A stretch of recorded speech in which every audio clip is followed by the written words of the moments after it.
Superheroes. You likely have seen a film or show starring one of them and do love, or at the very least enjoyed watching one of them. Batman, Superman, Spider-Man, Iron Man, they're all household names now, and it's largely thanks to the films and shows that have adapted and introduced them to most of the public. I mean, I barely knew about Iron Man until his debut in 2008, and now look how big he's become. Spider-Man, although much more notable prior to his debut film with the Raimi trilogy in 2002, had grown enormous success and adoration due to the unique take on the character within that trilogy. And all the other heroes have their own particular situation and reason for becoming notable names within most people's minds. I myself have fallen victim to falling in love with a character due to their connection to another character, to only then have that character become a mainstream name. Hell, I made a full-on short film on my take on my favorite comic book character, link in the description by the way. However, the market for modern superheroes can often feel unfinished, with films and shows only being made to drive sequels along rather than tell a coherent and satisfying story within one contained work. Obviously, there are many exceptions that stand out amongst the crowd, such as The Incredibles, Daredevil, Joker, The Dark Knight, and etc. It's obvious that there is still an overabundance of many incomplete or repetitive works. Therefore, a logical reaction to this oversaturation was the rise of satirical and critique-oriented shows and films on the subject of what exactly it meant to be this so-called superhero or to be a person that lived among them. These reevaluated works of the superhero genre have allowed for those who have grown tired of the ever-expanding cinematic universes of Marvel and DC to see the genre in a new light. Take the most recent live-action show produced by Amazon titled The Boys. One of the most effective reasons it managed to captivate its audience and show its unique setting was all within the first few minutes. Spoiler alert for those who haven't seen the first 5 to 10 minutes of the show in 3, 2, 1. The show begins with showing basic superhero things like saving civilians and capturing bank robbers,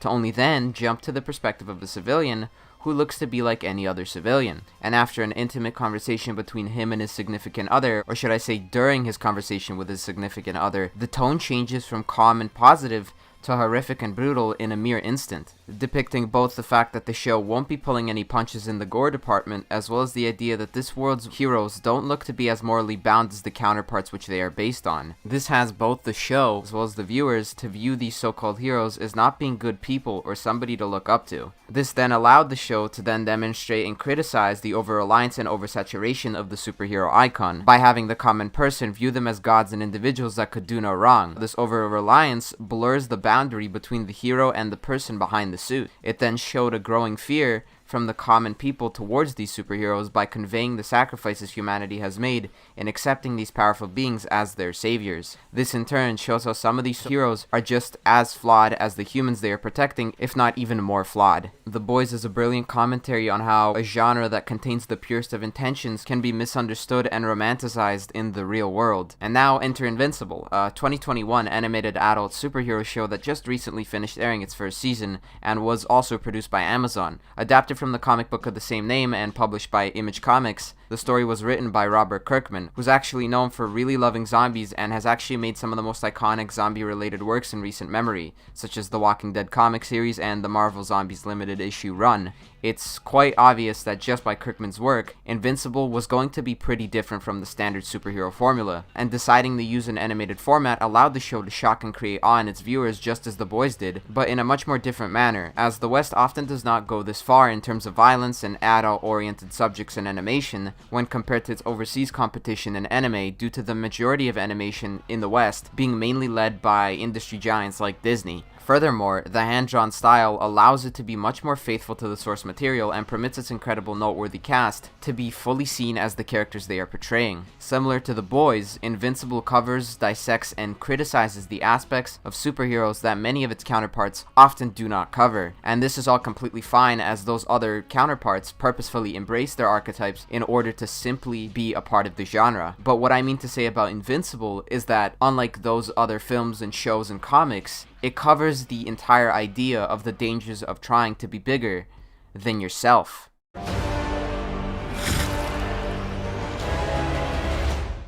One of the first things you'll see stand out when viewing the show is that this shit is like really violent. Like really violent. Just as Omni-Man doesn't pull his punches against the Guardians of the Globe, the show doesn't pull its punches in showing just how variously more powerful and otherworldly its heroes are when compared to the average human. Yet it also never forgets to show the mortality even the most immortal beings have, obviously being either human themselves or just as human due to their ability to sympathize and emote. The use of gore is often used to show the power level difference as well as the completely different mindset each hero has. In particular, the main character of Mark Grayson, aka Invincible, who begins as somebody without powers but gains them at the age of 17, learning to then use his powers more effectively as the story progresses, but also learns the sacrifices he will have to make to his social life, as well as the fact that not everybody may come out of a fight unscathed, or even alive for that matter. Thus, when the show is at its goriest, Invincible holding an elderly woman whose bones are all crushed shows Mark's inability to save that which is much more fragile than him. This then allows Mark to cope and comprehend the duties, dangers, and horrors this job will come with. Meaning, whereas The Boys showed its gore in order to show the evil of its heroes, Invincible uses gore in order to show the mortality and fragility of superheroic duties. Many of the superheroes actually end up dying in various brutal ways, and demonstrates that even the supposedly ironically named Invincible isn't so invincible, as Mark himself is beaten to near death various times, and each time he does get beaten, he learns various different things, such as learning to be more wary of the scenarios he puts himself in, the ability to put his heroism as a priority before personal matters, as well as the fact that his superhero life and his personal life are now one, yet are still technically separate. What I mean to say is that the correlation both of his lives have in being one is that they are now both a part of him. They both reflect what kind of hero he wants to be. And speaking of what kind of hero somebody wants to be, Nolan Grayson, aka Omni-Man, is leagues ahead of being more terrifying than the most recent film adaptation of Superman. Now, hold on a minute. Before you start writing to me on how wrong I am, let me just point out one thing. Omni-Man's affiliations are what make him more terrifying. Seeing him act as a caring yet distant father for Mark, to only then kill an entire group of righteous heroes, shows his complex and dual-natured character. Whereas Superman, by the way, I'm basing this off the Snyder version of Superman and not any comic or other film iterations, is a hero that acts for all, and wants to be seen as this icon of justice and peace and prosperity for everyone. Yet his connection with Lois Lane was very stale and not layered enough to determine his acts of evil just. Meaning there was never this realistic belief and build-up of him being the sympathetic anti-hero in future films. However, Omni-Man's world-conquering blood affiliation with the Viltrumites allowed his character to fluctuate between a loyal soldier in a dog-eat-dog culture and a family man who has grown fond of humanity. One minute you might see him teaching his son to catch a baseball thrown around the globe, and the next you'll see him murdering an entire planet to only then return to his family all safe and sound. The balance of Nolan's animalistic world-conquering tendencies with the care he has for his family is able to demonstrate my point of gore equaling morality perfectly. The show's use of having a father and son be both gods among men but have completely opposing views adds to the incredible brutal truths of just how much more powerful these so-called superheroes really are. It actually really reminds me of that one moment in Spider-Man vs. Wolverine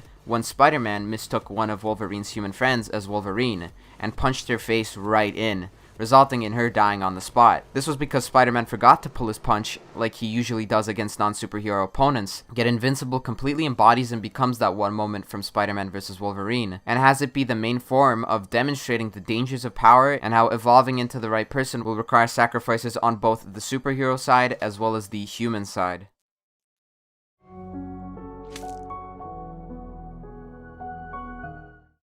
I'd like to recount a line from the show, and that is, how could someone who promised to keep us safe, to protect us against any threat, become that threat? The show is an incredible tribute to every superhero story that came before it, as well as is a perfect standalone story that reinvents the superhero format and keeps it from becoming stale. Similar to the Captain America shield and its meaning in The Falcon and the Winter Soldier, Invincible brings up the question of the removal of Omni-Man as the person many relied and believed in, as he then just up and disappears and has the damage he's done be cleaned up by the humans he's been protecting. I don't mean just disappear literally, it's the disappearance of that hope, that idea of knowing you were being protected by somebody you originally believed to have protected and cared for you, no longer care. It leaves those who believed in Omni-Man and the symbol of safety and hope to feel betrayed, broken, and simply lost. Invincible's strength is within the way it expresses its story, whether it be through the gore or the ideas that devastation brings up. Superheroes are people we look up to, whether it be just for the people that inhabit their worlds or for those of us who read or watch their stories. The sole reason for saving and being there for those who are in peril is the intention writers like Stan Lee wanted his creations to have. Superheroes are the best we can be, And so when Invincible sees his father, his hero, hold him up to a moving train and tear through it with dozens of people flying out and screaming and being ripped to shreds, you'd think Invincible would stop believing in his father to be the hero he originally thought him to be. But no. He kept pleading, and up until the very end, even after he was beaten to near death, Mark, similar to Steve Rogers from The Winter Soldier, never gave up his cause. Invincible may not be invincible in a physical sense, but he does have an invincible will. One that just won't break. The show began with Mark and his mother being completely unaware of his father's true purpose on the planet, yet inevitably they find out the truth through various investigations and suspicions. And this allows this betrayal to add weight to both the icon that is Omni-Man, as well as the destruction of the ties Nolan had to his family, as well as the world. It's truly a gut-wrenching build-up that has you already know what's going to happen, yet when it does, you just really wish it didn't, because of how captivating its characters and the relationships they had with each other were. Mark had become the hero he wanted to be, yet was unable to be the hero his father wanted him to be. This in turn resulted in Nolan becoming the human he ultimately wished to never become, because of the love Mark had for him. They both went through immense pain due to their inherent truths, but both found their comfort and something to appreciate out of that pain.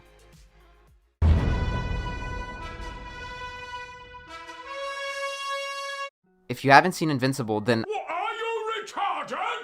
I left out an enormous amount of things, such as romance interests, supporting characters, and certain plot points, because personally it's not what caught my attention, but I still can say that almost every aspect is incredible, and the show is one of the greatest examples of the endless potential comic books have. Invincible did the unthinkable and reintroduced adult-oriented storytelling in animation form into the most mainstream genre in recent times. Superheroes. It brings up the sacrifice a hero has to make for their own beliefs to come to fruition and whether they may be damaging to another individual. And the amount of damage that does is the subject that truly judges and questions that person as a so-called hero. It really makes me remember why I love comic books, as the show both complements and parodies existing beloved comic book tropes and genres and adapts them into the moving picture. Every single voice from the cast adds an additional layer to each of their characters, and it's clearly a work that has been repurposed from the ground up, and I will really struggle to not read the comic and wait for the already confirmed second and third seasons. If you have any other shows you'd like for me to dissect or recommend for me to watch, then the comment section is always open. Also, my Tokyo Ghoul Part 2 critique video will be releasing on May 21st, so for those who are interested in that, then there you go, now you know when the release date for that video is. But yeah, that is all for today. I hope you have a fantastic rest of your day, and goodbye.